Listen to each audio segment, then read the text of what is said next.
Okie dokie. Let me get this recorded right quick.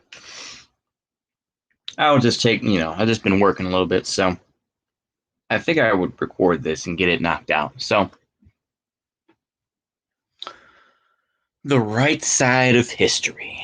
I have a feeling I've recorded a video like this before, but I don't remember with this title. But anywho, I'm sure there are a couple videos that have the same title, so oh well.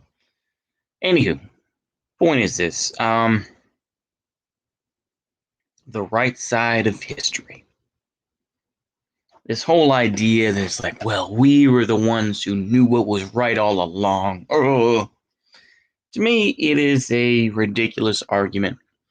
It also makes you sound like an asshole. It makes you sound like a dickhead to think, oh, yeah, well, I was on the right side of history.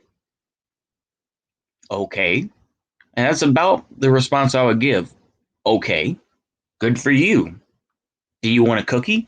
And I think a lot of left-wing folks and right-wing folks as well, they believe that they are on the right side of history. I would argue no one is on the right side of history because generally the people who say that type of shit are the ones that aren't in power. We were on the right side of history. Generally speaking, unless they're super arrogant, folks don't say shit like that. We have to realize that when people say this sort of shit, it is either an appeal to say that we are the experts in the room, that we're the folks that are going to get it done, or it's a virtue signal to say, we were always on the right side of history. Oh, I knew what was the right thing to do with segregation or whatever the case may be. I knew it was wrong. That sort of thing, right?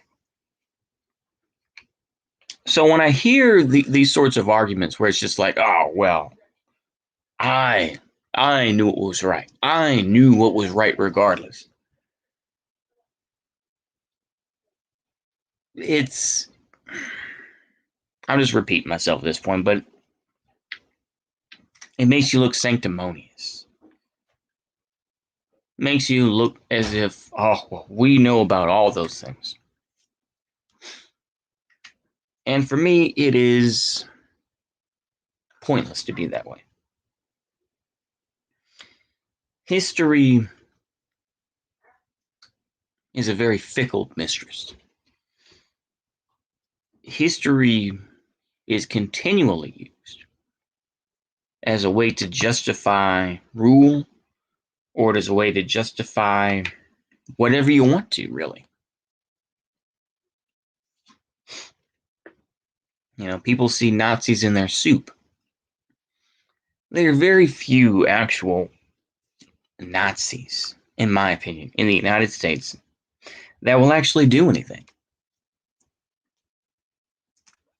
So this idea of punch a fascist, this and that, well, or punch a Nazi, it's just like,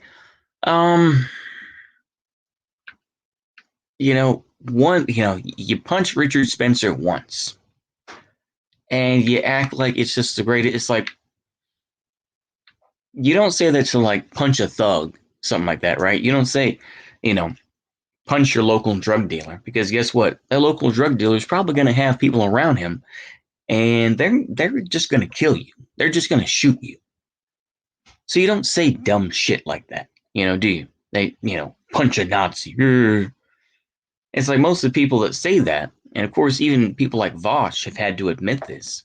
It's like most of the people that say that are like, 125-pound soaking wet folks who think that somehow they're gonna, smack some folks up. It's like, no, you're not.